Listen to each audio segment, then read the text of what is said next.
Paz do Senhor, amados. Amém? Meio fanho. Peguei um resfriado aí, com esse frio. Não estamos acostumados, né? Como a pastora falou, acho que meu nome vocês já conhecem. Eu sou um homem muito feliz, muito abençoado por Deus. Eu tenho 3 mulheres em casa. Tem minha esposa Débora, Yasmin e Ingrid, são minhas filhas, são gêmeas, têm 10 anos. Então eu sou muito abençoado mesmo. Então eu quero compartilhar essa noite algo que Deus tem derramado no nosso coração nos últimos anos. E como eu não sei qual vai ser a próxima oportunidade de estar aqui, então eu quero aproveitar bem esse momento, em nome de Jesus, e pedir a sua atenção emprestada agora. Em nome de Jesus. Eu creio, irmão, que Deus vai falar muito forte com você. Tem gente que está meio em crise aí, né, com toda a palavra, né? A gente fica meio, meu Deus, será que eu sou crente ainda? A gente sabe como é que é, irmão. Você sabe por que acontece essa sensação? Essa sensação acontece porque normalmente o ser humano ele tenta entender as coisas de Deus com a sua mente natural. Sempre. Você tenta entender a Deus com a sua lógica. E quando Deus vem em dias como esse, que Ele não vem falar na sua mente, Ele vem falar no seu espírito, a sua mente fica doida querendo entender. Ela não suporta não compreender algumas coisas. Então a sensação que dá é que você não sabe mais nada. Deus, eu não sei mais nada do que está acontecendo. É porque Deus está falando exatamente com o teu espírito. Deus está querendo levantar algo dentro de você. Somente o homem espiritual consegue discernir as coisas do Espírito de Deus. O homem natural não consegue. Então eu creio que esses dias que nós estamos vivendo aqui, que vocês estão vivendo aqui nos Estados Unidos, que nós estamos vivendo no Brasil, que a Europa está vivendo, que Deus está levantando em toda a terra, são dias que Deus está trazendo-nos a um lugar que Ele vai ministrar exatamente nessa área. Que Deus vai fazer a gente entender, irmão, em nome de Jesus. Por muito tempo a religião falou que nós precisávamos andar com Deus sem entender nada, apenas obedecer. Eu não sei quantos de vocês vieram de contextos semelhantes a esse. É muito comum, a religião ela não consegue levar você a entender alguma coisa. Ela faz você viver sem entender, apenas obedecer. Baixa a cabeça e obedece. É como aquele pai e mãe que não tem a capacidade de ensinar o seu filho, obriga ele a obedecer, só que não leva ele a um lugar de entendimento, mas Deus não quer condicionar você. Condicionar, a gente condiciona cachorro. Os cãozinhos, eu tenho um cãozinho lá em casa, é super obediente, irmão. Um pudolzinho, ensinei ele. Quase matei ele para ele aprender, mas ensinei. Mas com as minhas filhas são diferentes, por quê? Porque eu tenho que levar elas a um lugar para que elas aprendam a obedecer, tanto com a minha presença ou não. Porque todo pai se alegra nisso, não se alegra? Que o filho obedeça a ele mesmo na presença dele e mesmo longe dessa presença. Essa é a alegria de Deus também. Que você obedeça a Ele não somente num ambiente desse, onde nós estamos reunidos como família, como corpo de Cristo, mas quando você está lá fora também. Tem crente, irmão, lá no Brasil, que saiu da igreja domingo, acabou-se. Ele desvia na hora. Só volta a ser crente no outro domingo. Então Deus está mexendo, irmão. Deus ele está virando algumas coisas de cabeça para baixo da sua vida. Eu não sei se é essa sensação que você tem. Porque Deus, Ele não é um Deus que Ele faz um trabalho assim de meia boca, como a gente fala. Deus, Ele não faz uma tapeadinha.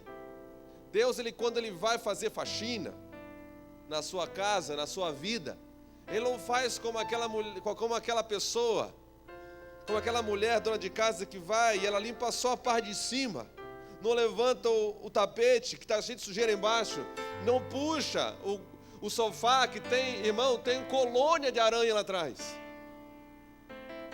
Tem famílias e famílias de aranha, mas ela não puxa. Deus, quando Ele vem fazer faxina na sua casa, na sua vida, Deus tira tudo do lugar. A sensação que dá é desconforto total.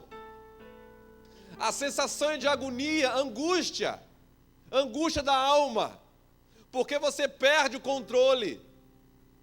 Sabe o que é, irmão? Uma vida de crente que você teve controle sempre na sua vida? Irmãos, a maioria dos crentes, eu vou começar falando com você como crente, depois eu vou mudar. Eu tenho um problema com crente, irmão. Porque eu descobri que o diabo é mais crente do que muito crente. Porque o diabo, além de crer, ele treme. E tem muito crente que nem treme mais. Que ele pensa que ele está entrando na presença de Deus e saindo, ele pode fazer esse circuito de qualquer forma. Ele pode entrar e sair de qualquer jeito. Deus nunca ensinou que nós poderíamos entrar e sair de qualquer jeito. Ele falou que o véu foi rasgado, mas o temor e a reverência continuam a mesma. Ele não fala, olha, o véu foi rasgado, agora vocês podem entrar na minha presença de qualquer jeito. Não! Ele só rasgou o véu e falou, olha, Jesus é o vivo caminho para que vocês entrem lá. Mas nós precisamos entender isso. Então eu creio que Deus está nos levando para esse ambiente. Irmão, é um ambiente diferente que Deus está levando a sua igreja nesses dias. Não é mais um lugar físico, é um lugar espiritual. Então Deus está desvalorizando algumas coisas que você valorizava muito. E Deus está valorizando muitas coisas que nós não dávamos nenhum valor. É literalmente uma inversão. Uma inversão. Tem uma coisa que eu olhei aqui no primeiro dia, eu vou até confirmar, é exatamente como normalmente está lá em Itajaí. E eu lembrei na hora, a bandeira do Brasil, ela está de cabeça para baixo. E muitas vezes lá no Mevan, ela está de cabeça para baixo também. E eu entendo que isso não é uma coincidência. Porque, primeira coisa, eu sou muito de observar algumas coisas, eu olhei isso e Deus ministrou no meu coração. Porque Deus está invertendo, Deus está literalmente mexendo com as nossas estruturas. E lá nós chamamos a atenção das pessoas responsáveis e ela aparece sempre de cabeça para baixo. Então Deus está fazendo exatamente isso comigo e com você. Então, num ambiente como esse daqui, irmão, se prepara. Porque são dias que você pode ser transformado. E transformações que vão ditar o seu destino para o resto da sua vida. Vão ser marcos na sua vida. Em nome de Jesus. Num ambiente desse daqui, deixa eu falar para você. No ambiente de revelação, todo mundo está ouvindo a mesma coisa. A mesma coisa. Só que o que vai diferenciar de mim, de você, para a pessoa que está do seu lado, é a resposta que você vai dar para aquilo que você está ouvindo. Tem muitas pessoas que reclamam, mas por que Deus não fala mais comigo? Não, Deus fala com todos. O problema é que Deus não continua falando porque nós não respondemos a isso. Se Deus falou um dia e nós não respondemos, por que Ele vai continuar falando? Por que Ele vai dar mais uma revelação para você se a primeira que você recebeu você não respondeu? Deus não responde a sua pergunta, Deus responde a sua resposta. À medida que você responde a Deus, Deus vai dando mais. Então, num ambiente desse, tem gente que bebe todas, tem gente que bebe pouquinho. De acordo com a sua fome, Deus dá.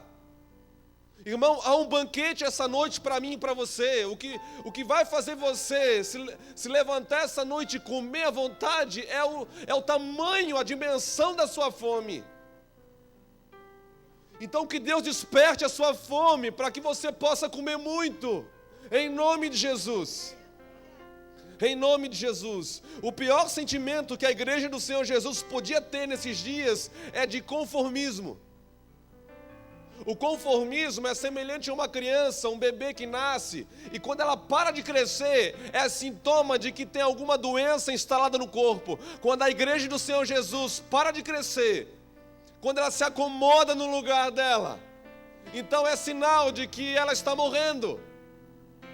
Deus não fez eu e você para pararmos de crescer nunca. Por isso que a meta que Ele coloca para mim e para você é muito alta. Ele diz na sua palavra que nós precisamos ser aperfeiçoados até a estatura do Senhor Jesus. Sabe quando que isso vai acontecer? Somente no dia que você estiver face a face com Ele.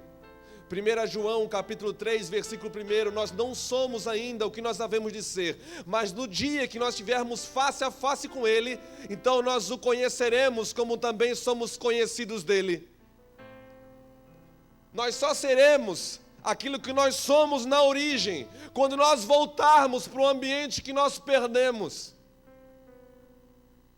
Aquele ambiente do jardim onde Adão estava com Deus todos os dias, face a face ali com Deus. Esse é o alvo de Deus, o objetivo de Deus, nos transportar de novo para aquele lugar. Mas isso é para depois. Vamos lá, abre a sua palavra em Isaías. Abre a palavra do Senhor, o livro de Isaías, capítulo 1.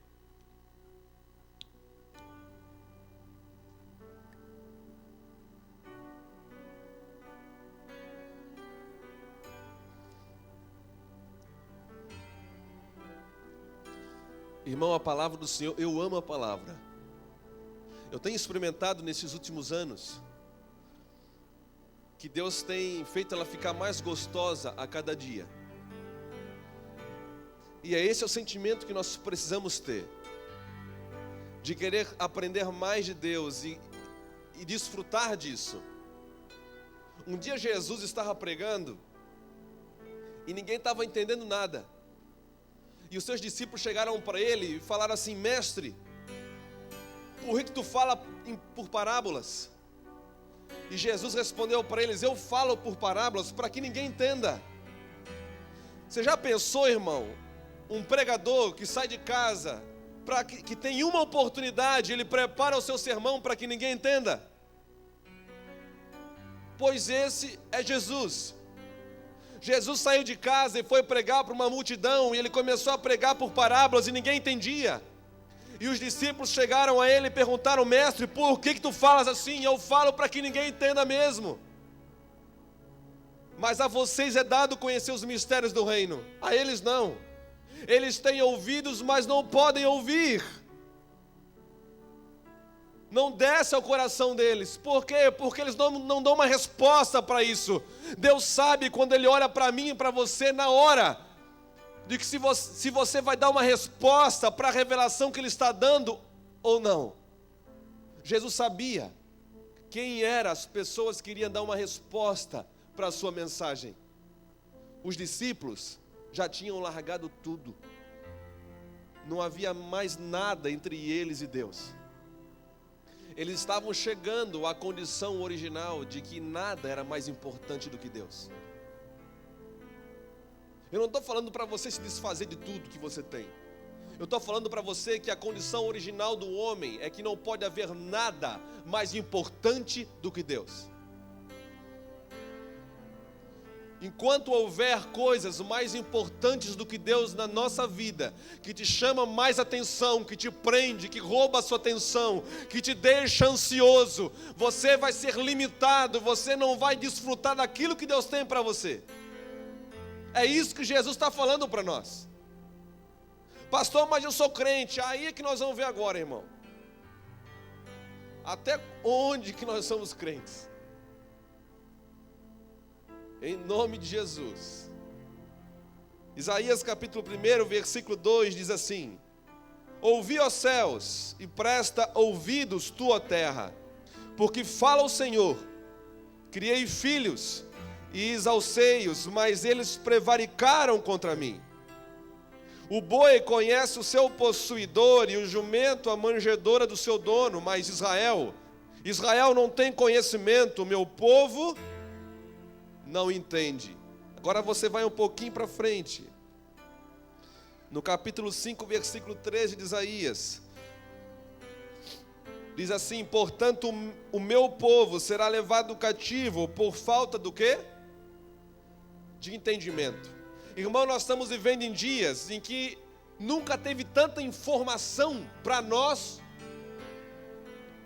como nesse período que nós estamos vivendo. Nunca.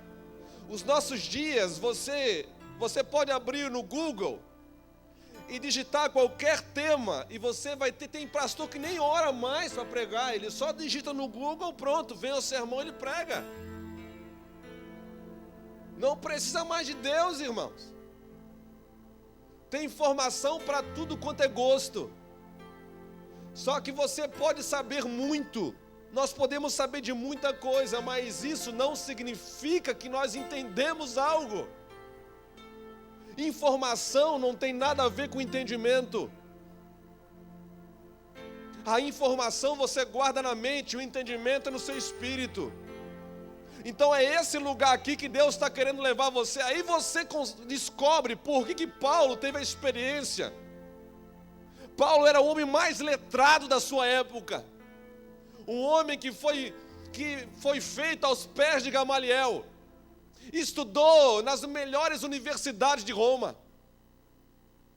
Agora Paulo, fariseu dos fariseus, quando ele estava ainda a caminho de Damasco para prender os cristãos, perseguindo a igreja do Senhor Jesus, religioso, crente, ele teve uma visão. E Jesus aparece para aquele religioso. Na hora que Jesus aparece, Paulo cai.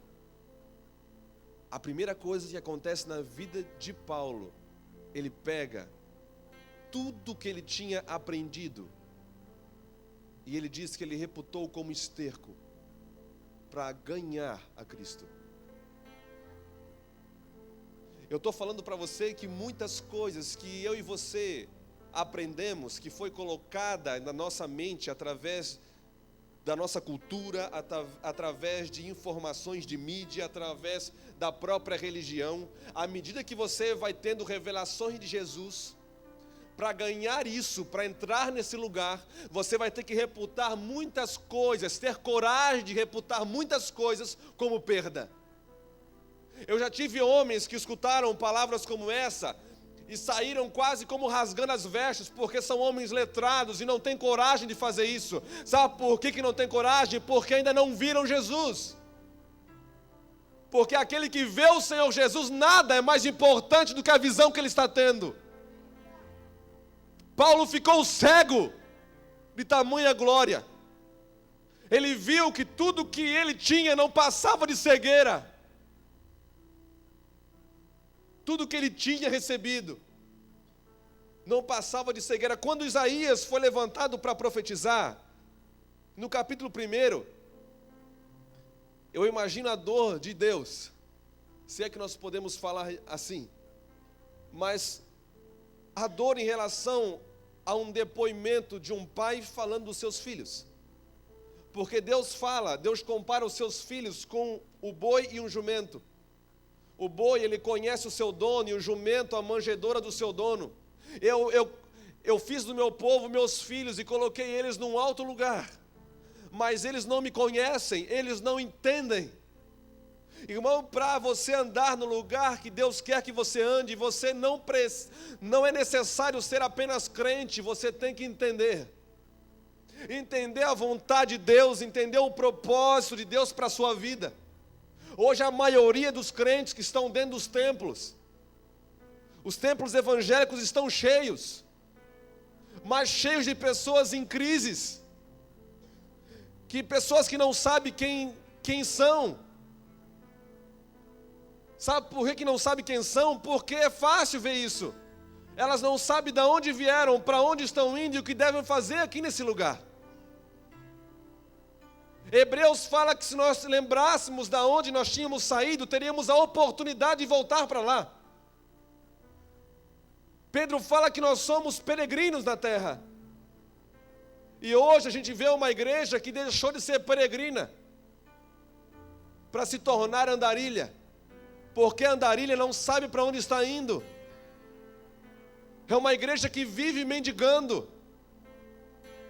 Nós perdemos em muitos lugares a característica daquilo que Deus colocou no nosso RG, irmão. Deus, quando profetizou em Isaías,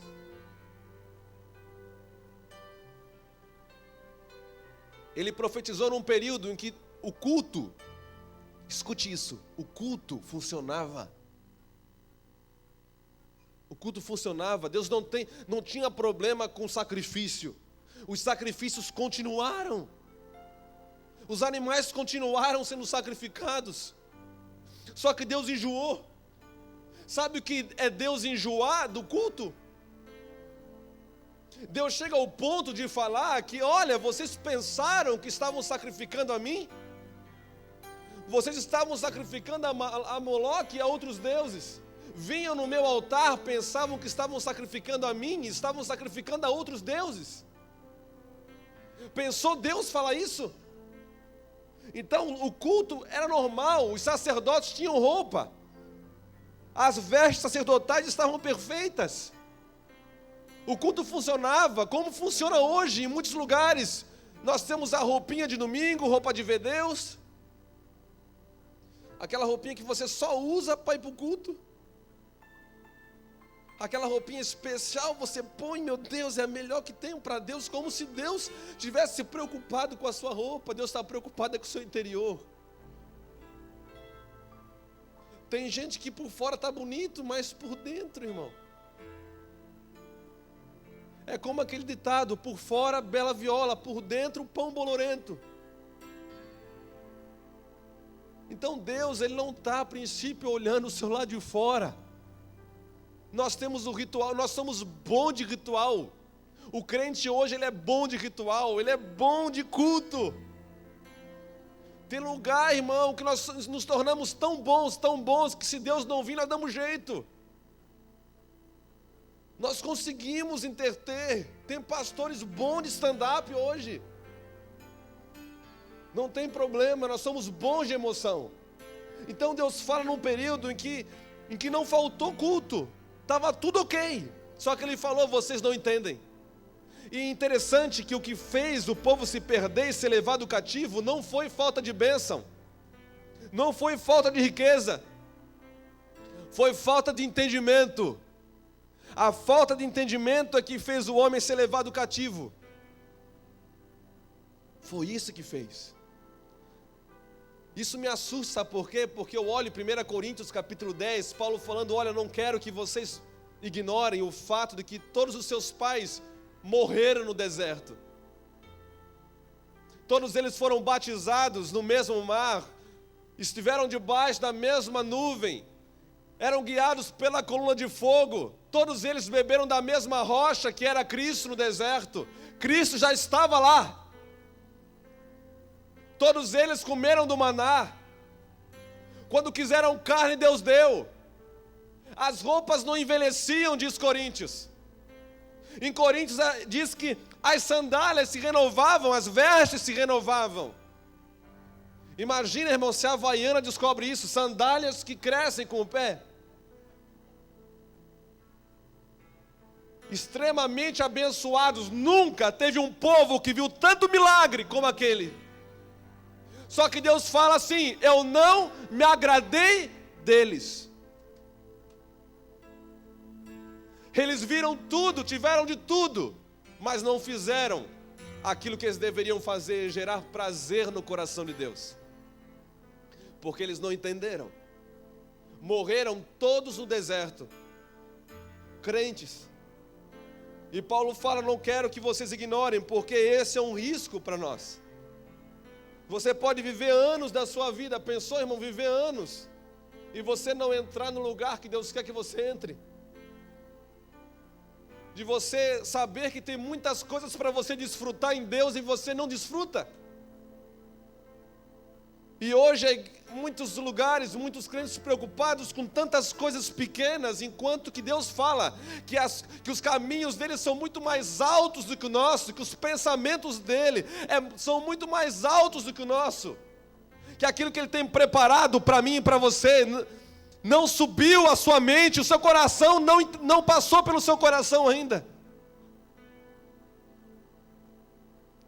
Então, irmão, nós precisamos, Deus está trazendo esse tempo, esse lugar para que nós venhamos a entender. É um lugar de revelação em nome de Jesus. Agora só teve um jeito de Deus fazer isso. Deus, ele foi do começo da história do homem até o final, ele foi só mostrando para o homem que não tinha mais jeito. No jardim do Éden, o Éden, para você ter ideia, o nome Éden representa lugar de prazer. Deus fez você para que você e ele tivessem prazer. E tem gente que acha que ser crente tem que ser carrancudo. A gente fala que é cara de vaca. Quanto mais santo, mais sério é. Mais, brabo, sei lá. Irmão, Deus é um Deus alegre. Ele fez o homem e colocou no lugar de prazer. Você consegue alcançar isso? Ele fez o homem e preparou aquele lugar como um pai prepara aquele quartinho do seu filho que vai nascer. Ele preparou com todo carinho aquele lugar, colocou o homem lá. E ele vinha toda a viração do dia para estar com Adão, para que Adão amadurecesse à medida que se relacionasse com o pai. Não é um amadurecimento que acontece do dia para a noite, mas a cada dia Adão ia amadurecendo mais. Quando a serpente aparece para Eva e os tentam, ela não estava querendo que Adão pecasse uma vezinha. Ela estava querendo tirar Adão daquele ambiente. O ambiente de prazer com o pai. E Deus vem e faz a maior prova de amor que eu acho que um pai podia fazer. Adão estava num ambiente de justiça, um ambiente perfeito. Adão, ele era filho e exercia um sacerdócio lá. Ele servia a Deus dia e noite, naquele lugar. E aquele lugar, Deus, quando Adão pecou, Deus veio, e a primeira coisa que Deus veio foi liberar o verbo, porque Deus perguntou: Adão, onde estás? E o verbo, você sabe quem é. E Jesus, como ele fez comigo e com você, Jesus vai e alcança, o verbo vai e encontra Adão, escondido de Deus. Eu creio que foi o momento que Adão teve a maior revelação que Deus realmente é pai. Porque a palavra de Deus diz que o pecado nos afasta de Deus, faz separação entre nós e Deus, mas não de um pai. Porque Deus, como pai, ele veio atrás do pecador. Eu acho que Adão, naquele momento, ele percebeu o tamanho da besteira que ele tinha feito. Porque, irmão, há uma grande diferença de você conhecer Deus simplesmente como Deus. Quando eu me converti, há 20 e poucos anos atrás, me apresentaram apenas Deus como Deus. E me levaram para a intimidade, me ensinaram intimidade com Deus, oração, de um jeito que é o que eles tinham. Eu aprendi que Deus era todo poderoso, onisciente, onipresente, onipotente. Aprendi tudo isso. Mas isso chegou uma hora que não foi o suficiente. Eu sempre quis mais do que isso. Eu tinha fome. E Deus sabia que eu tinha fome. Porque Deus sabe quem tem fome. A fome não está escrita na nossa face. A fome só um consegue ler. Aquele que discerne as intenções do coração do homem. E um dia Deus me levou para o lugar de intimidade e começou a me mostrar a diferença entre você saber que Deus é onipotente e você saber que Deus, que é onipotente, também é o seu pai. de você saber que Deus é onipresente, que Ele está em todos os lugares. Mas a diferença de saber que o seu Pai está em todos os lugares. Que o seu Pai sabe de todas as coisas. Irmão, eu frequentei seminário, no seminário não ensina isso. Nenhum livro de teologia fala sobre a paternidade de Deus. Isso está virando moda no Brasil, pessoas pregando sobre paternidade simplesmente como uma estratégia. A paternidade não é estratégia, a paternidade é um atributo de Deus. Paternidade é um atributo, Deus se move em tudo como Pai. Só que agora Deus tem de Gênesis até o Novo Testamento para aperfeiçoar, levar o homem para um lugar que ele consiga receber essa revelação. Que o homem desaprendeu. Quando o homem pecou, nós perdemos tudo. Não perdemos só o lugar, nós perdemos a nossa identidade como homem. Nós não nascemos, irmão, você não nasceu, você não foi feito do momento da concepção do seu pai e da sua mãe. Por favor, para você entender o propósito de Deus, a sua identidade, você tem que saber que você tem a sua origem muito antes do que isso. Quando eu descobri isso, irmão, quando uma prostituta descobre isso, quando uma pessoa que foi resultado de uma violência sexual descobre isso, faz todo sentido. Porque Jeremias capítulo 1, Deus vai falar com Jeremias, e Deus está vendo em Jeremias um profeta, só que Jeremias está vendo nele mesmo uma criança. E Deus fala a Jeremias, nunca mais fale que você é uma criança, porque você não é o que você acha que você é. Você é o que eu sei que você é. Só que o problema é que o pecado desconectou você da sua origem. O homem perdeu a conexão com a sua identidade, aquilo que ele era na origem. No princípio, Deus criou toda a humanidade em Adão. Adam, no hebraico, representa a humanidade. Deus criou a humanidade naquele dia. Salmo 139, quer ver uma coisa? Salmo 139, versículo 16.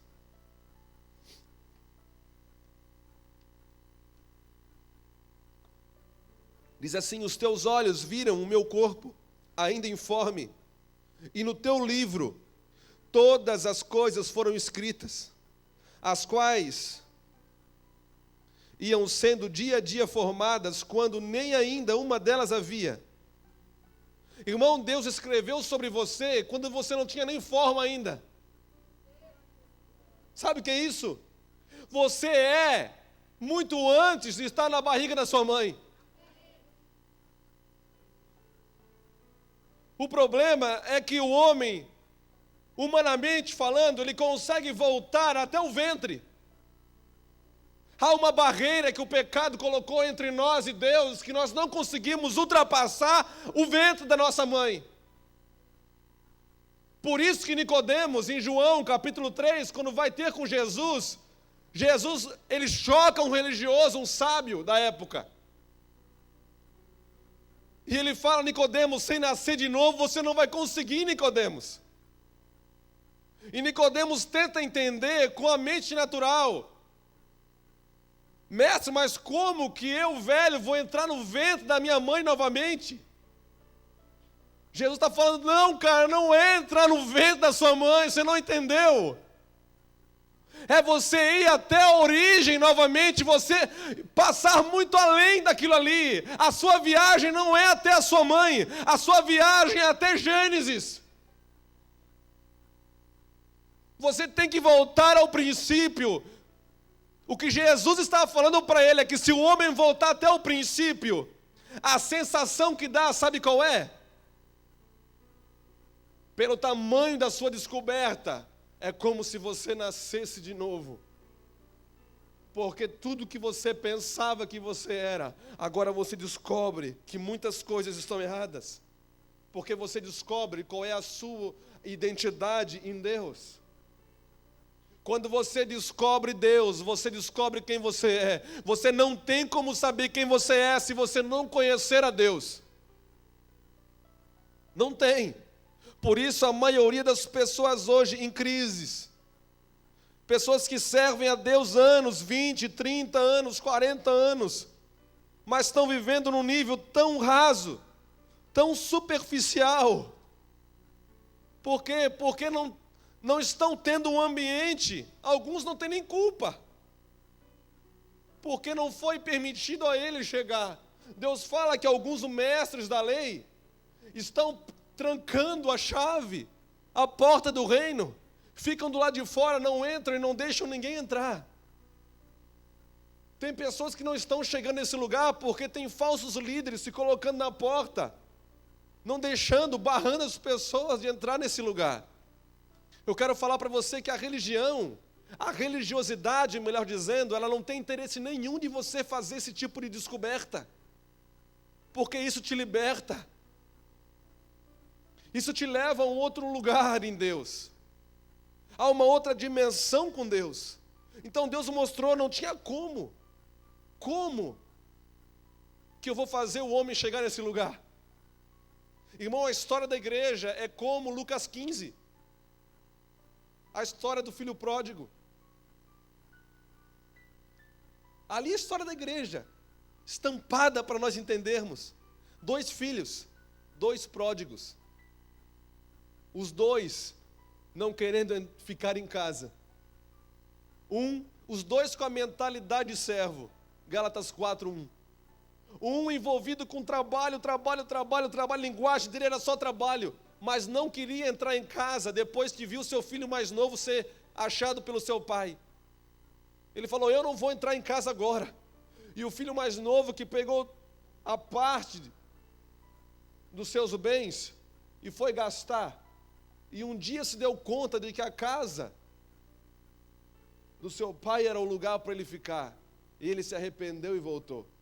Irmão, nós estamos nesse período de cair em si. De cair em si. O pai, naquela história, diz a palavra de Deus que ele deu uma porção suficiente para o filho mais novo. E até uma terra, que naquela terra que ele chegou tinha fome. Irmão, quando teve fome ele caiu em si. Em períodos de fome, a igreja cai em si. Você pode ter certeza disso. Por isso que Amós 8 fala que nos últimos dias Deus levantaria um período de fome sobre a terra, não um período de fome de pão, mas da palavra de Deus. Períodos de escassez, períodos de tribulação, períodos de luta. A igreja cai em si e descobre, melhor é estar na casa do meu pai do que aqui. Infelizmente, a história do homem mostra que nós temos uma tendência muito grande de nos conformarmos com a nossa realidade, que não é a realidade que Deus tem para nós. Agora, qual é a mensagem? Qual é aquilo que Deus quer? Como que Deus vai fazer para colocar o homem no trilho de novo?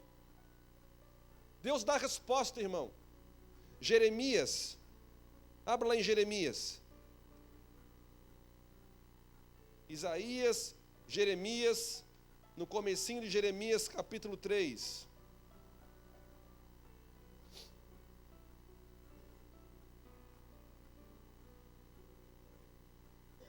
A palavra do Senhor diz assim: o que vocês vão ler aqui é um monólogo de Deus. Eu não conheço outro, eu acho assim agora de cabeça na palavra, mas esse aqui é um monólogo. Deus pergunta e ele responde. Não havia ninguém para responder isso. Somente Deus podia dar essa resposta. Deus olha para o seu povo e o seu povo se contentava numa realidade que não era a que Deus queria. Irmão, há um perigo de você estar no lugar certo, na condição errada. Escute isso. Há um perigo hoje da igreja estar no lugar certo, mas na condição errada.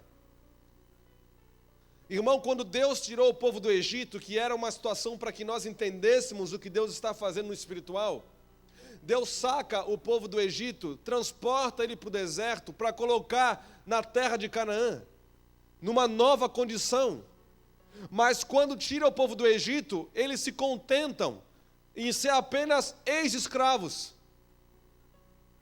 E eles não se tornam filhos herdeiros. Eles entram em Canaã como ex-escravos ainda, no lugar certo, na condição errada. Muitos de nós estamos vivendo no lugar certo, mas na condição errada de mente, de mentalidade, não com uma mentalidade de filho, com uma mentalidade talvez de crente simplesmente. Deus não te chamou para ser crente, Deus te chamou para ser filho. Crente é um nível muito raso para você.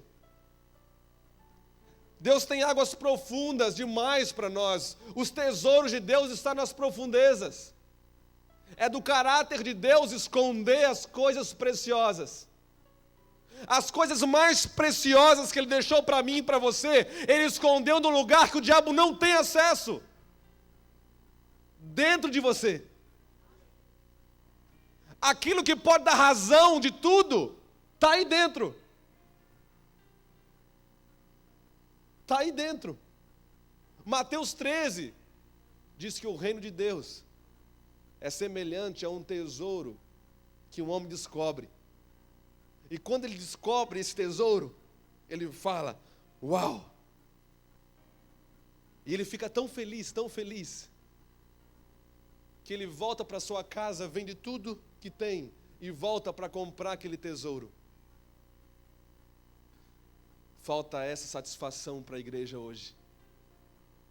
A satisfação do reino que faz ela perder a sua própria vida para achar a vida de Cristo. Mateus 10:39, aquele que perder a sua vida por amor a mim vai achá-la. É o reino, irmão. Só tem uma coisa que vai fazer você renunciar à sua própria vida quando você achar o reino.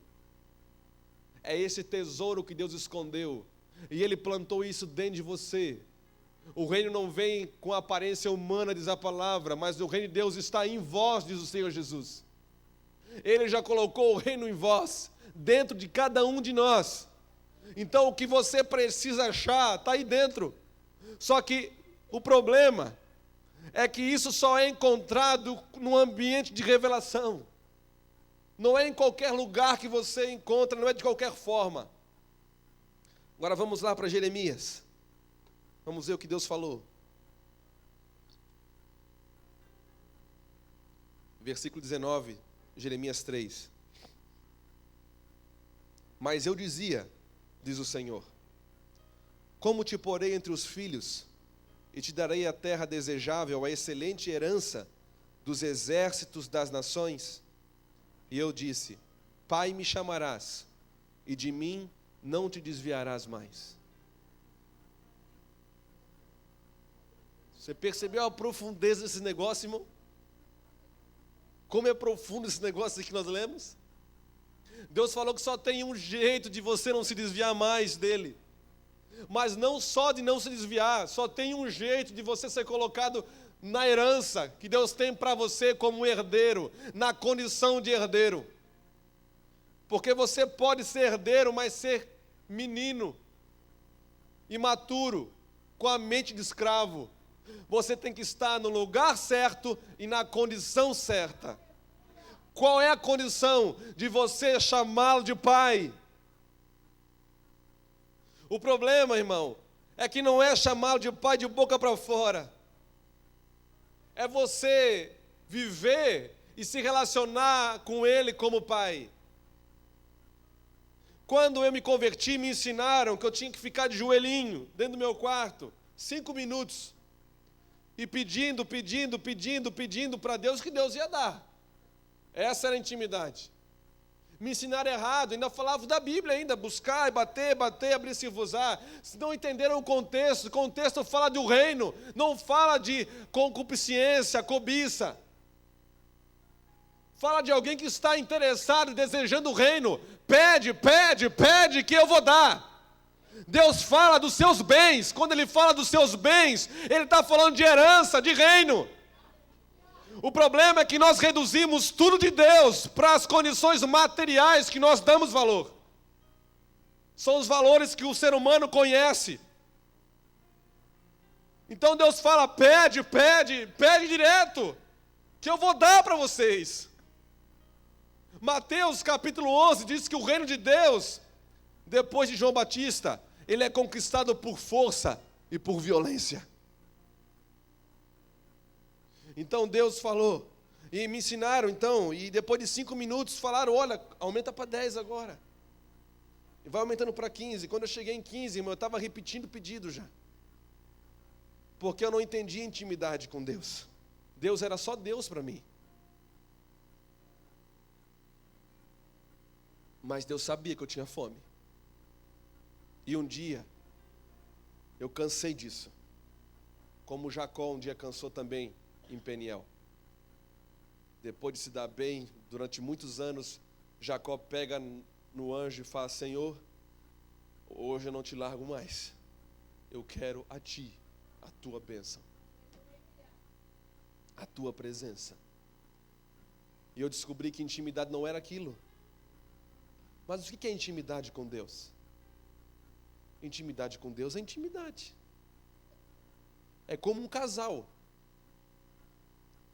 A intimidade de um casal que ele tem dentro do seu quarto não pode ser revelada para ninguém. Você sabia? Porque se a intimidade de um casal dentro de um quarto foi revelada, ela já não é mais intimidade. Ela é pornografia. Esses dias um menino da igreja veio perguntar, pastor, como é que vocês falam de intimidade assim? Como é que é a tua? Sim, a minha é a minha. Você quer? Vai ter a tua. Porque se eu falar, deixa de ser intimidade, vai virar uma doutrina. Então Deus, a intimidade, Deus começou a me mostrar algumas coisas. Primeiro, porque eu lembrei quando eu casei. Quando eu casei, eu tinha 20 anos, a minha esposa tinha 17. Foi a minha primeira namorada e eu fui o primeiro namorado dela. Sempre pedi isso para Deus. Nós casamos virgens, eu e ela. Nos guardamos para aquele dia. E chegou, irmão, quando deu 2 anos de namoro, eu já estava ficando meio doido já. Eu falei, Deus, o Senhor não está entendendo. O Senhor tem que fazer a gente casar. Imagina, 2 moleques, irmão, falando. Não, o Senhor não sabe como é que eu estou passando. E o Senhor até abençoou, a gente foi para o casamento. Eu lembro como se fosse hoje o dia do casamento. E chegou na igreja, ela entrando de noiva, coisa mais linda. Aí fomos para a festa. Irmão, na festa, eu descobri o que Salomão falou. Eu olhei para aquela pessoa tudo comendo, bebendo. E eu olhei para aquilo tudo lá e falei, isso tudo é vaidade. Senhor, eu quero o meu propósito. E eu saí da festa, eu estava tão agoniado que eu bati de carro. No dia da festa, no dia do casamento. Aí fomos para o lua de mel. Irmão, foi tribulação para chegar lá. Foi tribulação. Aí cheguei em casa. Aí a minha esposa foi se arrumar. E eu ali naquela expectativa de ver a minha esposa. Esperei, todo aquele período de renúncia para honrar a Deus. Porque Deus tinha me dado entendimento para aquilo ali. Então eu cheguei naquele lugar, naquela hora, e ela veio. Eu não fiz como a religião me ensinou. A religião que ela me ensinou de intimidade foi o seguinte, que eu pegaria um esboço, e eu iria para a intimidade com o esboço, uma doutrina pronta, e eu falaria assim para ela, se fosse segundo a religião, paz do Senhor, minha irmã.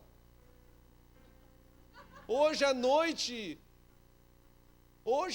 o Senhor vai te pegar. O fogo do Senhor vai cair. E no final eu queria agradecer, irmã, por mais uma oportunidade. Não, irmão, intimidade não é isso. Intimidade com Deus não é isso. Por isso que Deus fala de intimidade, Ele pega o mais íntimo que nós conseguimos alcançar, que é um homem e uma mulher, e Ele fala que o relacionamento entre Cristo e a igreja é a mesma coisa entre o homem e uma mulher, porque é o máximo de intimidade que nós conseguimos alcançar. E Ele ainda fala, grande é esse mistério. Estou falando de Cristo e a igreja. Como que Cristo, que a igreja pode chegar ao seu noivo e chegar com protocolos frios, calculando quanto que vai renunciar, calculando quanto que eu vou me entregar para ele. Uma mulher não calcula quanto que vai entregar para o seu marido. Uma mulher não pode calcular quando que ela vai se entregar. Ela é mulher. Eu não sou esposo da minha esposa quando me dá vontade. E eu sei que ela também não é minha esposa quando lhe dá vontade. Mas nós somos porque nós temos uma aliança. Ela não tem mais poder sobre o seu corpo, nem eu do meu. Assim Cristo e a igreja foram feitos um para o outro. Agora, por que nós calculamos tanto? Não, eu vou dar isso daqui para Cristo. Isso daqui eu não vou dar. Deus não quer parte de você. Deus nem se deita com você. Se for para dar-lhe apenas parte. Deus é esganado, irmão. Eu descobri isso. Deus é esganado. Deus não divide, é para você dar valor para aquilo que você é. Deus dá valor para você. Se você não dá ainda, Deus dá. Por isso que Ele não te divide com ninguém. Ele sabe o trabalho que deu para te comprar. Você custou bom preço, sabia? Então Ele não te divide com ninguém. Ele quer você por completo, todinho para Ele, todinha para Ele. Então eu sei que ainda tem uns quartos, uns cômodos na nossa vida que estão fechados ainda. Cômodos que ninguém entra. Portas que você fechou e tirou a chave.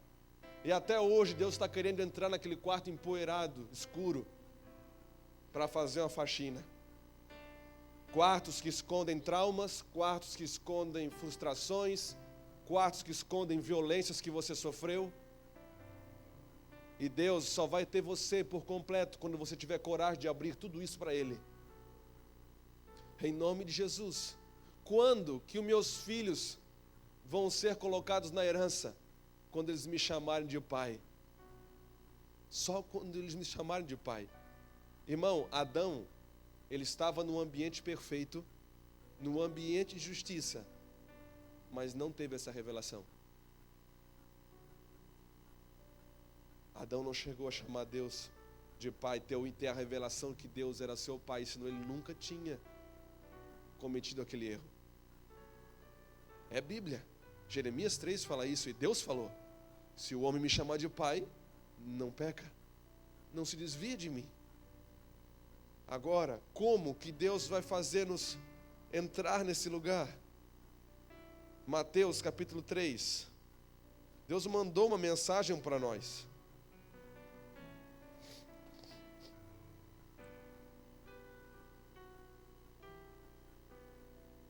Irmão, a Bíblia começa de um jeito e termina do mesmo jeito. Adão servia a Deus dia e noite no paraíso. Apocalipse 7, João vê diante do trono uma multidão de todas as tribos, línguas e nações servindo a Deus dia e noite.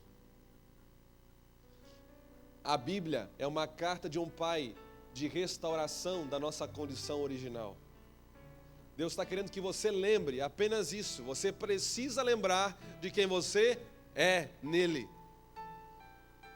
Vai colocar um ponto final em muitas crises que nós temos. Vai dar espaço para novas lutas chegarem.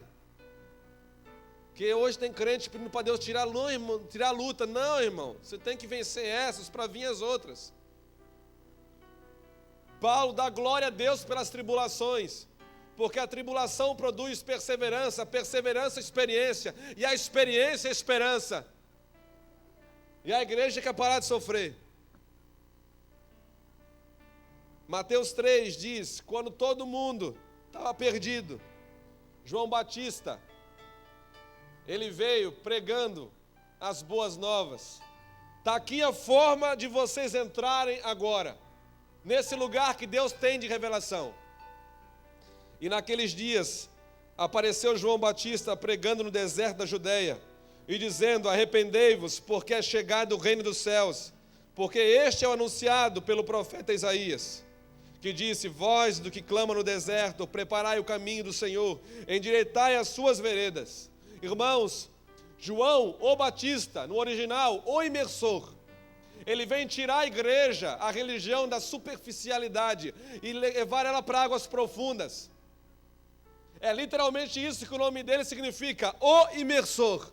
Aquele que coloca para baixo. A igreja, naquela época, a religião estava também com os cultos perfeitos. Só que Deus tinha saído dos templos, porque os templos estavam corrompidos. João Batista veio em dias que havia 2 sumos sacerdotes, Anás e Caifás. Nem podia ter isso, porque sumo sacerdote era um só. Deus sai dos templos e vai montar uma igreja no deserto com João Batista, só ele e João. Deus esconde os seus. Assim como hoje Ele tem escondido muitas pessoas em todo o mundo, Deus tem escondido os 7.000 ainda, irmão. Pessoas que estão angustiadas porque querem mais de Deus. Não sabem como, talvez ainda, mas querem. Tem uma fome dentro delas inexplicável. Tem algo dentro delas que é insaciável, que a religião não consegue suprir. Que não é um sermão, que não é 2 horas de culto. Tem algo que é insaciável dentro delas. Então João Batista veio mostrar, olha, eis que está vindo o reino dos céus. O reino é aquilo que te leva para esse lugar. O evangelho do reino é a boa nova que te coloca nesse novo lugar, nesse novo ambiente. Vai trazer um ambiente novo e a condição nova. O evangelho do reino é muito diferente do evangelho da prosperidade, por exemplo. O evangelho da prosperidade desperta em nós toda sorte de cobiça. E o evangelho do reino desperta em nós toda a nossa responsabilidade. Toda a nossa responsabilidade. Agora, se você abrir um pouquinho na frente, Romanos capítulo 5. Bastante Bíblia, né, irmão?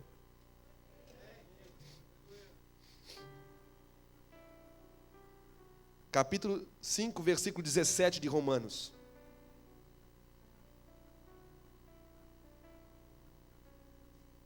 Diz assim: porque se pela ofensa de um só homem a morte reinou por esse, muito mais os que recebem a abundância da graça e o dom da justiça reinarão em vida por um só, Jesus Cristo. Agora, Romanos 1, que é o que eu queria mesmo. Esse era para depois, mas agora que falei, já foi. Romanos 1,16. Porque não me envergonho do evangelho de Jesus Cristo, o evangelho do reino, pois é o poder de Deus para a salvação de todo aquele que crê, primeiramente judeu e também do grego. Porque nele se descobre a justiça de Deus, de fé em fé, como está escrito, mas o justo viverá da fé, pela fé. Irmão, aqui diz que no evangelho do Senhor Jesus nós descobrimos isso, a justiça de Deus. A justiça de Deus que pode ser descoberta no evangelho do Senhor Jesus. Tem 2 significados para justiça na Bíblia. O primeiro é tzedakah em grego, que fala eu dar ao outro o que é de direito. Mas há um significado muito maior do que isso, que é tornar o ser aquilo que ele é na sua origem. Por isso que quando Jesus veio pregar, no meio da sua pregação, você descobre a justiça de Deus. Porque a justiça de Deus está em levar você para a sua condição original. É Deus sacar você do que você é hoje e te levar para aquilo que é na eternidade.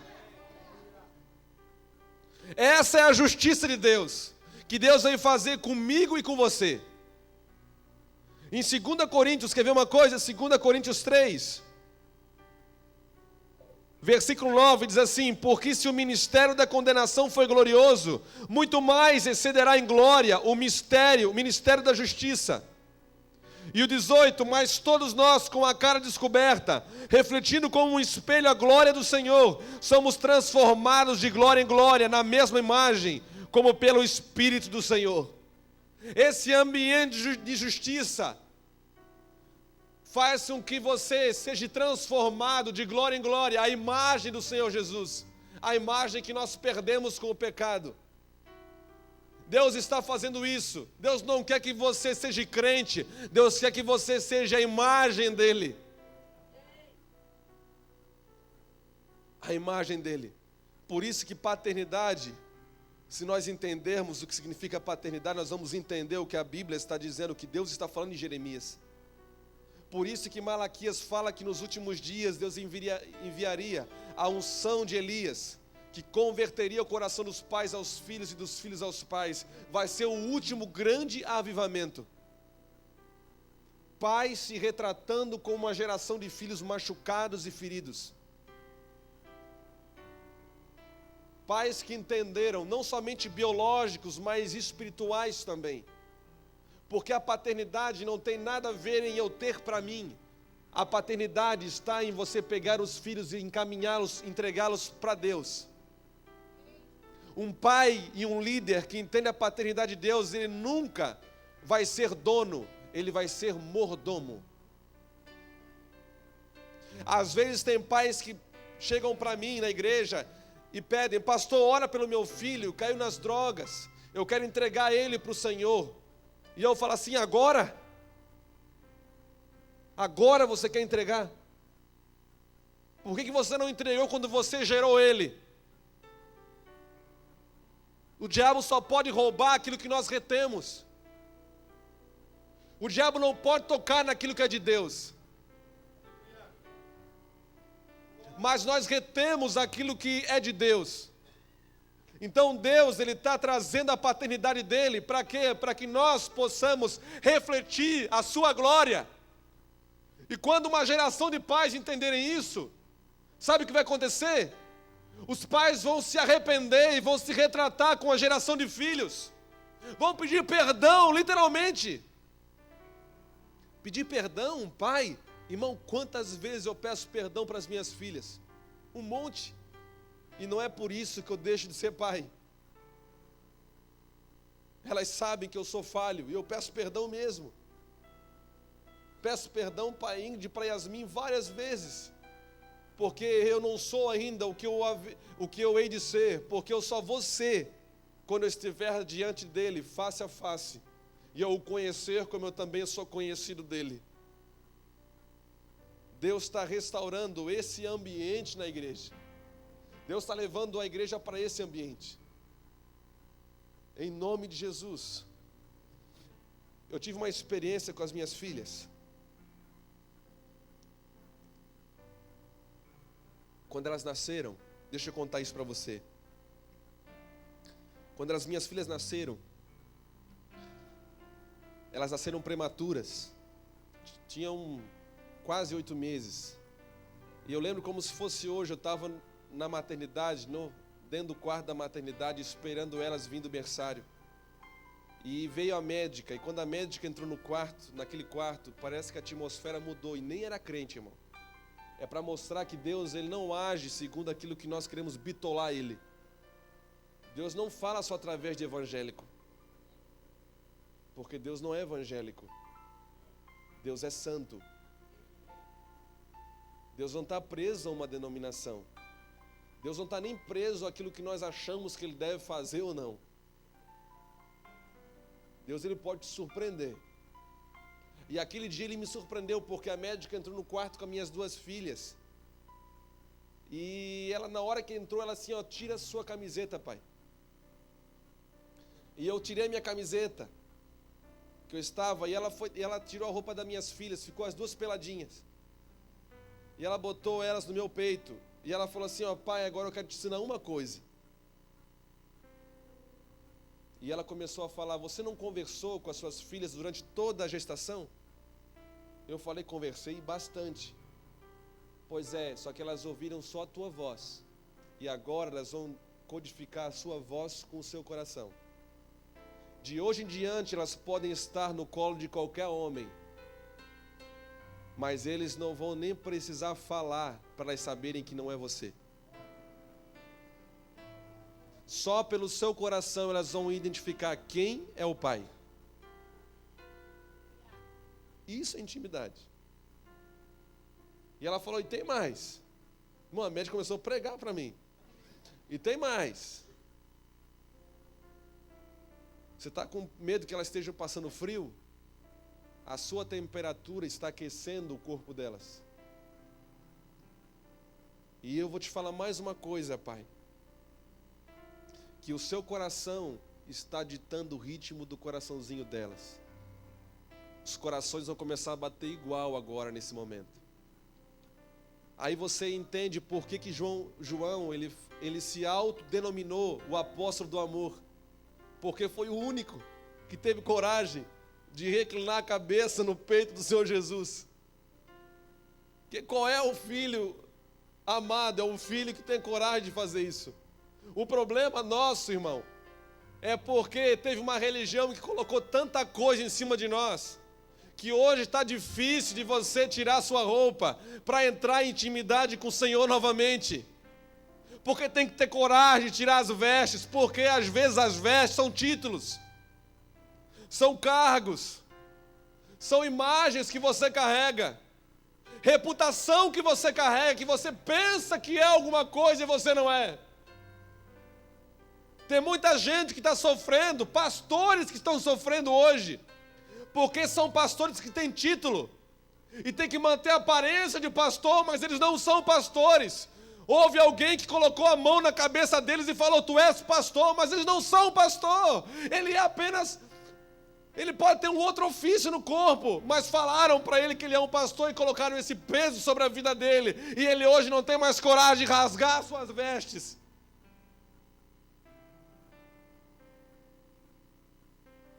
Coragem de fazer isso. Eu creio que nós estamos entrando em dias que Deus está deixando as coisas ficarem fechadas para nós. Um ambiente mesmo de fome. Um período de fome. Período em que nós vamos cair em si. E vamos ver, não tem outra coisa melhor do que o lugar de intimidade. Escute uma coisa, a paternidade de Deus revela a identidade. E a identidade revela destino. Só tem uma coisa que pode revelar a sua identidade, é somente a presença de um pai. E sabe, enquanto que Deus quer trazer o entendimento, como nós falamos em Isaías, sabe o que Satanás quer? 2 Coríntios capítulo 4 fala que o Deus desse século cegou o entendimento dos incrédulos para que não resplandeça a glória de Deus. Você pode ser crente. Satanás não tem nenhum problema com isso. Satanás não tem medo de reunião de crente. Pode ter um estádio de futebol cheio de crente. Ele não tem problema com isso. Ele tem problema quando o crente deixa de ser crente e passa a ser filho. E principalmente quando ele deixa de ser filho imaturo e escolhe amadurecer. Irmão, hoje a igreja tem facilidade em absorver informações, em saber muito. Sabe por quê? Porque isso não te custa nada. Saber não nos custa nada. Agora ela tem resistência a entender, sabe por quê? Porque entender te custa tudo. Quando você entende algo, você se compromete com aquilo. Quando você entende, você se faz participante daquilo. Se você se responsabiliza por aquilo. Então Deus simplesmente está nos convencendo de nós entrarmos nesse lugar, de você cansar de si mesmo, cansar de você alimentar uma realidade que não é a sua, em levar você para um lugar. Deus está querendo levar-nos para um lugar que Ele vai mostrar qual é a nossa realidade.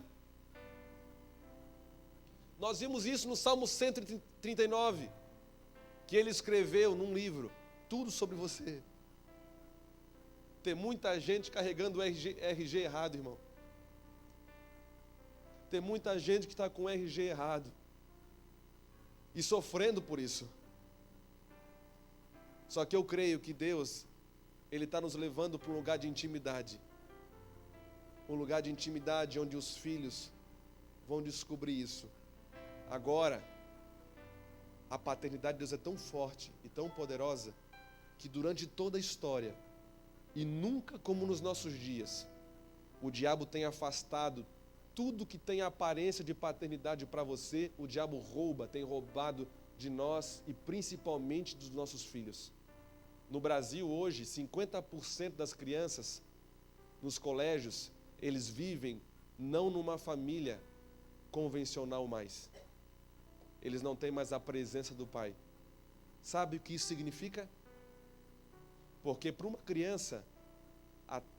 criança até os 7 anos mais ou menos, a primeira imagem de Deus que ela tem é do seu pai biológico. A ideia de Deus é que sempre o pai biológico fosse o pai espiritual. Por isso que ele fala para o povo de Israel, para o pai falar ao sentar, ao deitar, ao andar, falar de Deus dia e noite, dia e noite. Por quê? Porque era a responsabilidade do pai biológico. Satanás sabe disso. Pode ser crente, Deus é que não conheça pai. Por quê? Porque se conhecer a Deus como pai, eles se tornam herdeiros. Jeremias 3,19. Então ele tem roubado muitos da nossa geração, principalmente de uma anterior, dos 40 em diante. Eu tenho 36, mas já vivo isso, eu vivi isso, essa é a minha experiência também. Eu não tive um pai biológico que refletiu a imagem de Deus para mim. E muitos aqui não tiveram. São poucos. As minhas filhas estão tendo um privilégio que eu não tive, de um pai que morre por elas, de um pai que está mostrando que Deus é mais importante do que tudo. Há 5 anos atrás eu fiz a minha primeira viagem missionária, que eu levei elas junto comigo. Fomos de avião, primeira vez que elas andaram de avião, tinham 5 aninhos. Chegou lá em cima,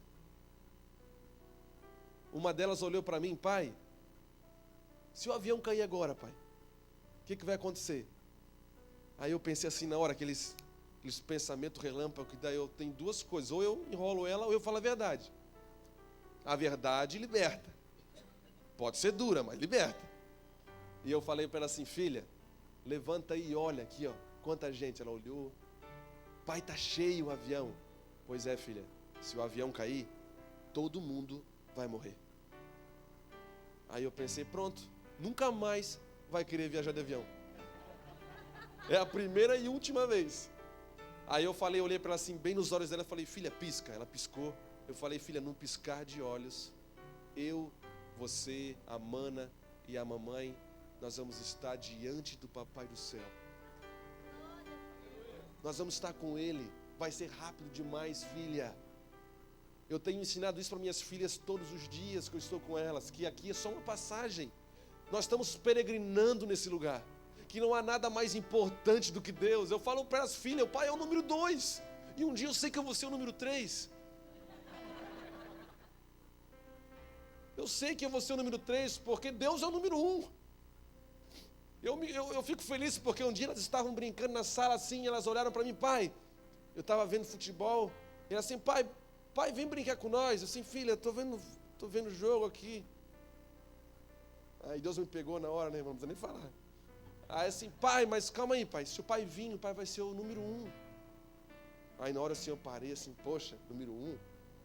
Aí eu já desliguei a televisão assim: não, pai, mas não é número 1 não, é o número 2. Porque Papai do céu é o número 1. É uma geração de pais que estão mostrando que os filhos não podem parar em mim. Eu posso não estar com elas, mas Deus vai estar por toda a eternidade.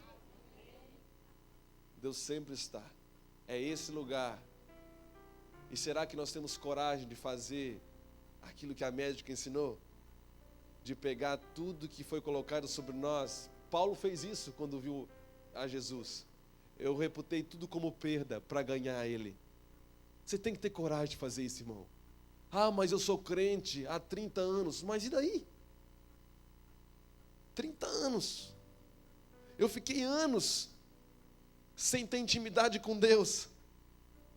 Anos sem saber o que era intimidade com Deus. Sem poder chamá-lo de pai. Sem poder deitar dentro do meu quarto. Eu pensei que eu tinha que falar toda hora, falar. Não, irmão. Hoje, às vezes, eu nem falo nada. Só fico contemplando Ele. Eu estou lá porque Ele falou que estaria ali. Ele não vai lá porque você está lá, ele já está lá. É por isso que você entra.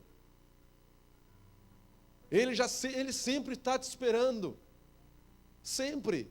Ele deixou, se você entrar num lugar secreto, eu sempre estarei ali para te abençoar. Deus vem ensaiando isso. O Éden era um lugar de prazer. Aí depois ele mostra o monte. Ele vai mostrando o tabernáculo, o templo. E depois em Jesus o lugar secreto que você entra. Deus está querendo mostrar para nós, nos convencer que a trajetória de retorno para o Éden é essa. Você tem que entrar no secreto do seu quarto e descobrir ali o lugar entre você e Deus, intimidade novamente. Deus está querendo convencer eu e você que há um lugar de intimidade. Há um lugar de intimidade que não tem nada a ver com o que muitos de nós aprendemos. Você não precisa nem mudar a voz, Senhor, Todo-Poderoso. Não, Ele já sabe que você é filho. E o pai sabe do que o filho precisa antes mesmo de falar, então muitas vezes você nem vai precisar pedir. Você nem vai precisar pedir. Vai ficar só ali.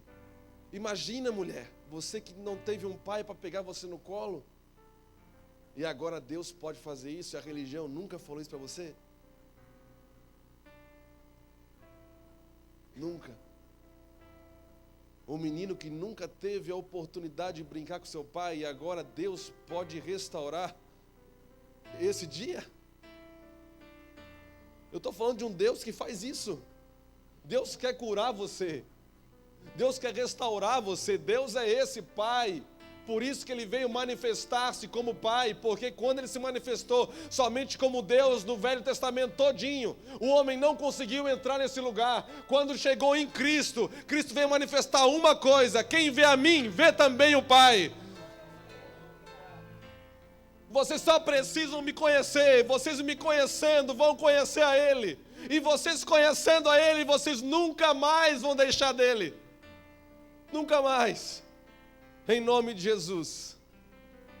Essa era a mensagem que eu queria deixar para vocês. Que Deus é muito mais do que Deus. Muito mais. Um dia, para terminar, eu estava naquele dia meio triste, meio sem vontade de fazer nada. E eu desci do meu quarto. Minha casa não tinha nenhuma porta dentro ainda. Só no banheiro, na parte de baixo da casa. E eu fui para lá. Me tranquei naquele banheiro. E esqueci de fechar a chave.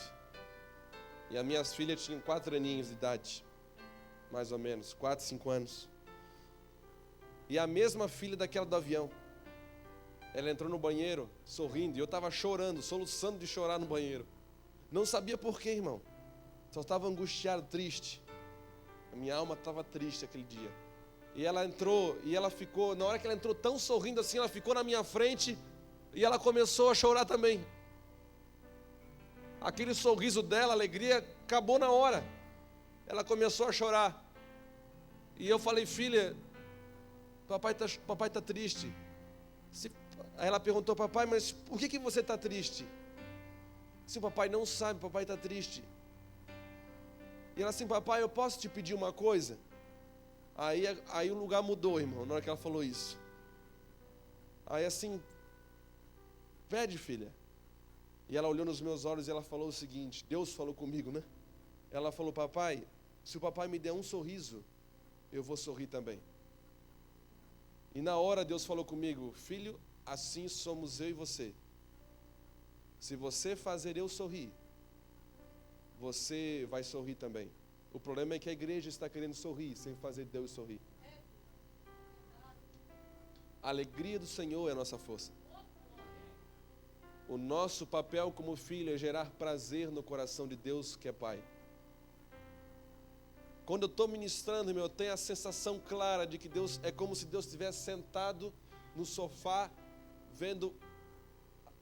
me vendo pregar que eu sou o seu filho. Vamos ver se só curtindo esse momento, porque esse é o momento que Ele me criou para fazer.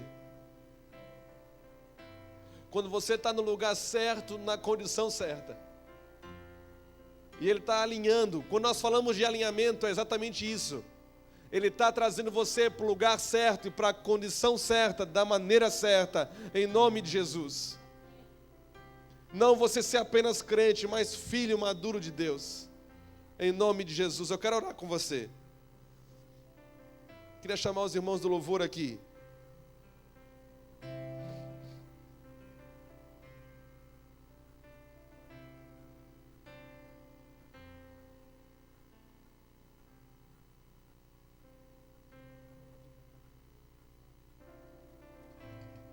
Eu quero orar com você, irmão. E assim, sem começar louvor mesmo assim, na seca, sem emoção. Não quero apelar a sua emoção, eu quero apelar a sua razão, em nome de Jesus. Porque eu creio que se Deus falou com você, você já está pronto para isso. Eu quero orar por você que você sabe que precisa descobrir esse lugar de intimidade, onde você tem que tirar as suas vestes. Um dia Davi estava escondido. E quando ele foi para a frente do campo de batalha para enfrentar Golias, Saul tentou colocar nele um monte de roupas do exército, as armaduras. E aquilo ficou tão desconfortável, não era natural dele. E ele falou, não, deixa eu ir como Deus me ensinou. Como eu fui feito. Ele foi feito atrás das malhadas, irmãos. Ele foi feito menino. E é isso que eu estou falando. Às vezes botaram couraça em mim e você que não é para você andar. Eu quero orar por você em nome de Jesus. Pastor, eu quero esse lugar de intimidade com Deus. E a minha oração é que Deus toque no seu entendimento para que você entenda isso. Em nome de Jesus. Eu não estou falando para você virar crente, irmão. Nós temos essa mania, né? Fulano virou crente. Não, irmão.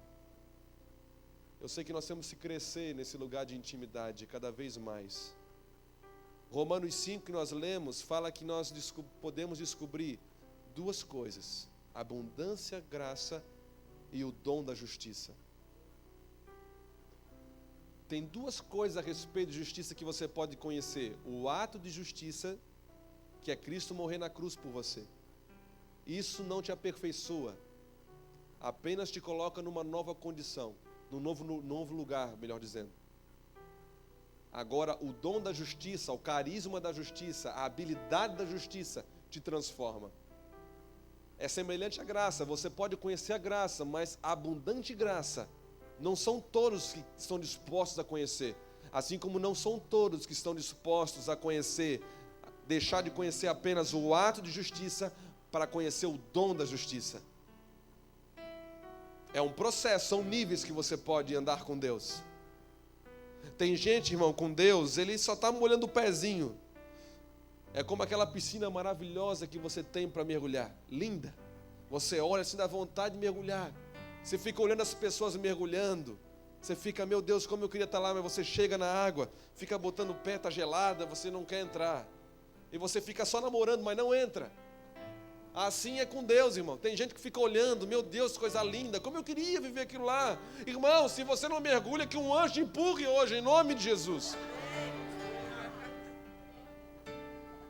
A visão que o profeta teve foi água batendo nos tornozelos, depois nos artelhos, nos lombos, até cobrir ele completamente. Irmão, por que a igreja resiste e perdeu o controle? Por que nós resistimos como homens a perder o controle? É porque nós queremos calcular ainda. Por isso que em Mateus 5, versículo 20, Jesus disse que se a nossa justiça não exceder dos fariseus, nós não entramos no reino. Porque a justiça dos fariseus se importava simplesmente do lado de fora, em ser crente bonitinho. E a justiça de Deus, ela se importa com o lado de dentro. Por isso que Deus fala que aquela deles é como o trapo de imundícia. Porque não pode transformar, não pode levar o homem para o princípio, para a origem. Em nome de Jesus. Vamos orar? Quero convidar você a sair do seu lugar. Vem aqui na frente enquanto nós adoramos. Espírito Santo, amado Senhor, Aleluia. Espírito de vida, Espírito de amor, Aleluia. Espírito Santo, Vem como alguém está disposto envolve teu povo, a reclinar o seu corpo sobre o corpo do Senhor. limpa as nossas vidas. Enquanto nós não reconhecermos o seu coração, o coração de Deus, nós não estamos no lugar ainda. Você não pode estar contente com uma realidade que não for essa. Marca-nos com tuas marcas, consola as nossas dores, enche-nos de ti, aviva-nos de Boa, Senhor. novo, cobre-nos com tuas asas, toca-nos com teu fogo, com brasas do altar, aviva-nos de novo.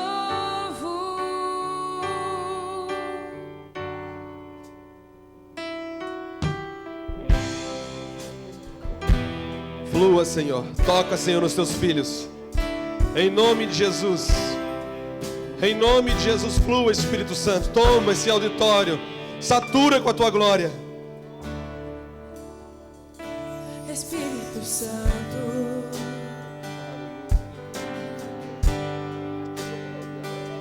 amado Senhor,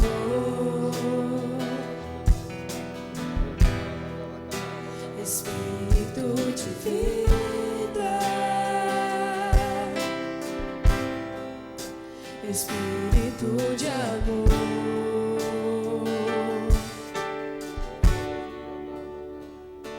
Espírito Santo,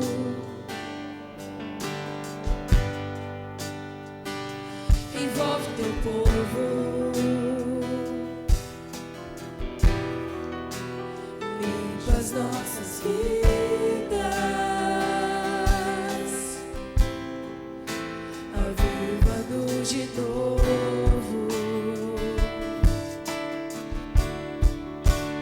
marca-nos com tuas marcas, consola as nossas dores, enche-nos de ti, aviva-nos de novo, cobre-nos com tuas asas, toca-nos com teu fogo, com brasas do altar, aviva-nos de novo. Deixa fluir tua vida sobre nós, tua graça sobre nós, teu poder sobre nós.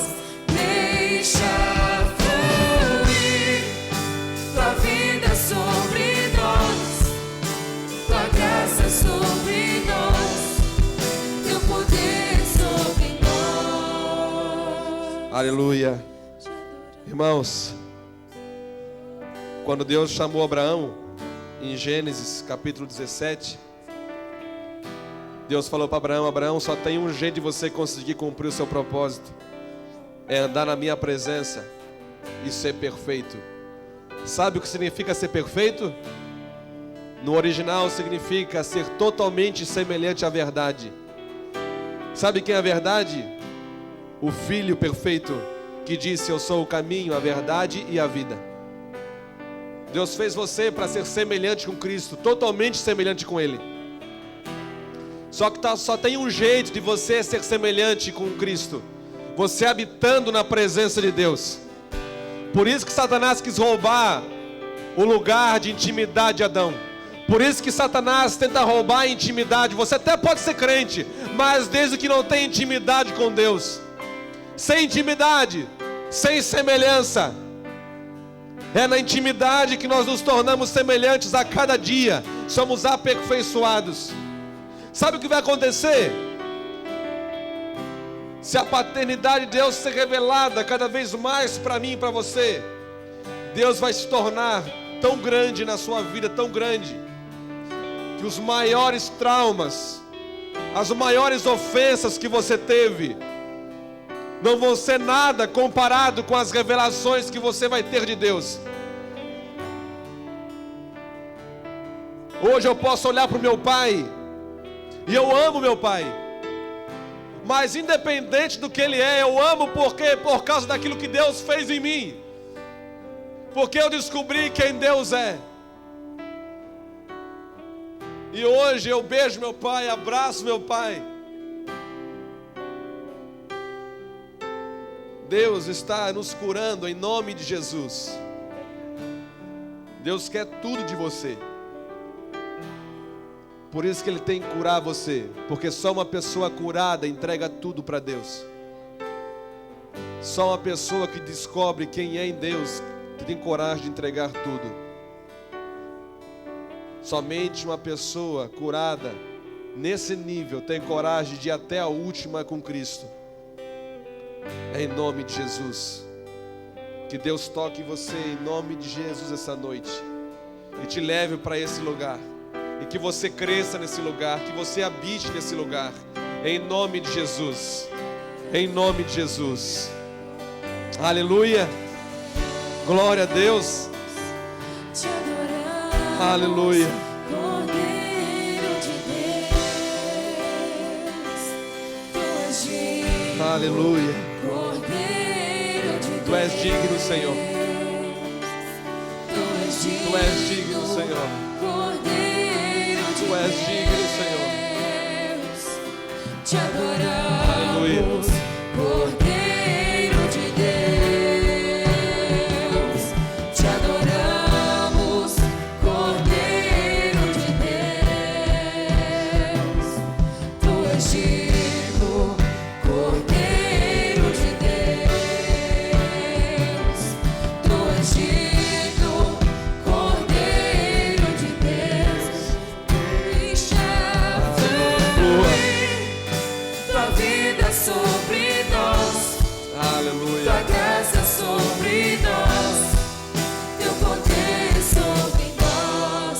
Deixa fluir tua vida sobre nós, tua graça sobre nós, teu poder sobre nós.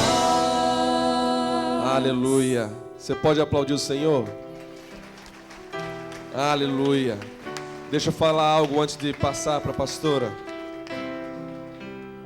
Irmão, escute o que eu vou falar para você. Tem coisas que Deus faz a cirurgia. Deus opera o bisturi da forma que Ele quer, na hora que Ele quer. Mas tem momentos da nossa vida que Ele dá os bisturi na sua mão e você tem que fazer os cortes. Está na sua mão. Só tem uma pessoa que pode decidir amadurecer ou deixar de amadurecer, é você mesmo. Você se tornar filho é uma coisa, você amadurecer tem que ter uma escolha.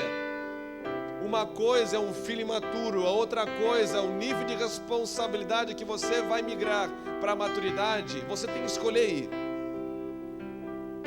e dar uma resposta para aquilo que você está ouvindo, e querer aprender de Deus. Não parar nas informações, mas mergulhar nas revelações dEle, em nome de Jesus. Em nome de Jesus. Amém? Deus abençoe. Foi um privilégio estar aqui com vocês. Enorme. Em nome de Jesus. Pastora.